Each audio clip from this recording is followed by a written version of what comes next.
नमस्कार, आप देख रहे हैं समाचार प्लस। हमारे साथ हमारे सहयोगी प्रशांत मित्रा हैं और आज हम बात करेंगे मंत्रिमंडल विस्तार की। क्या होगा आंकड़ा, या फिर क्या नए चेहरे पे भरोसा होगा, या फिर पुराने चेहरे पे भरोसा होगा, या नए जो विधायक हैं उन्हें प्रमोट करते हुए मंत्रिमंडल में जगह दी जाएगी। कई ऐसे चेहरे हैं जिस पे राजनीति के गलियारे में ये चर्चा है कि ये लोग मंत्री बन सकते हैं। लेकिन मैं जो आंकड़े की बात कर रहा हूँ वो है आंकड़ा 741। 7 नंबर जो है वो झारखंड मुक्ति मोर्चा के लिए है और 4 नंबर हम कहेंगे कांग्रेस पार्टी के लिए होगा और 1 नंबर होगा आरजेडी के लिए। आरजेडी की तरफ से सत्यानंद भोक्ता शपथ ले चुके हैं, लेकिन कौन मंत्रिमंडल, कौन सा विभाग मिलेगा, ये अभी तक, ये कल के बाद ये खबरें जो है बाहर आएंगी। लेकिन ये कहा जा रहा है कि ये झारखंड मुक्ति मोर्चा के तरफ से 7 चेहरे होंगे और एक चेहरा तो हम देख रहे हैं कि मुख्यमंत्री के तौर पे चंपाई सोरेन हैं। और दूसरा आप देखेंगे तो जिस तरह से मिथिलेश ठाकुर हैं, ये चेहरे पे हमें लगता है कि आने वाले समय में भरोसा हो सकता है, वो कंटिन्यू करेंगे। और इसके अलावा कई ऐसे नाम हैं जिस पे लगता है कोई नया चेहरा यदि होगा तो उसमें बसंत सोरेन, सीता सोरेन का नाम आ रहा है। तो इन दोनों में कोई एक मंत्रिमंडल में जगह बना सकते हैं और ऐसा पहली बार होगा।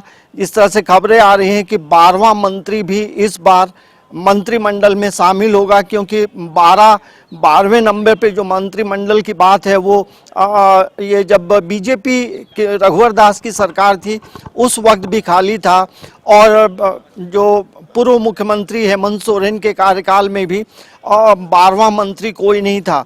तो हमें लगता है कि जो गठबंधन की सरकार है वो इस बार 12वां मंत्री भी इस मंत्रिमंडल में शामिल करेगा। तो आने वाले समय में 1 या 2 नए चेहरे जो हैं वो मंत्रिमंडल में दिखाई देगा। तो जहाँ तक बात मथुरा महतो की आ रही है, जैसा बताया जाता है कि वो भी मंत्रिमंडल में शामिल हो सकते हैं, नहीं भी हो सकते हैं, और यदि नहीं होंगे तो हो सकता है आने वाले समय में लोकसभा का जो चुनाव होगा वो गिरिडीह से उम्मीदवार हो सकते हैं। ऐसी भी चर्चा राजनीति के गलियारे में है। तो अब देखना ये होगा कि नया चेहरा कौन होगा और कितने पुराने चेहरों पे जो सरकार है, जो मुख्यमंत्री है, उनको भरोसा होगा, गठबंधन सरकार को भरोसा होगा। और यदि हम कांग्रेस की बात करेंगे तो कांग्रेस में आप देखेंगे जो मंत्रिमंडल में रहे हैं उन तमाम लोगों को लेकर एक संशय जरूर बरकरार है। रामेश्वर उरांव का नाम ले लें या ये बादल पत्रलेख का नाम ले लें, ऐसे कई चेहरे हैं जिस पे कहा जा रहा है कि कांग्रेस पार्टी के तरफ से जो मंत्रिमंडल में शामिल होगा 2 नए चेहरे शामिल होंगे। तो वो 2 नए चेहरे कौन होंगे, कौन बाहर होगा? क्या ये ऐसा माना जा रहा है कि कांग्रेस की तरफ से दीपिका पांडे या फिर हो सकता है शिल्पी नेहा तिर्की भी मंत्रिमंडल में शामिल हो सकती हैं, क्योंकि ईसाई समुदाय का कोई प्रतिनिधि इस मंत्रिमंडल में शामिल हो, ऐसी भी बातें हो रही हैं। लेकिन तमाम चीज़ें पर्दे में हैं।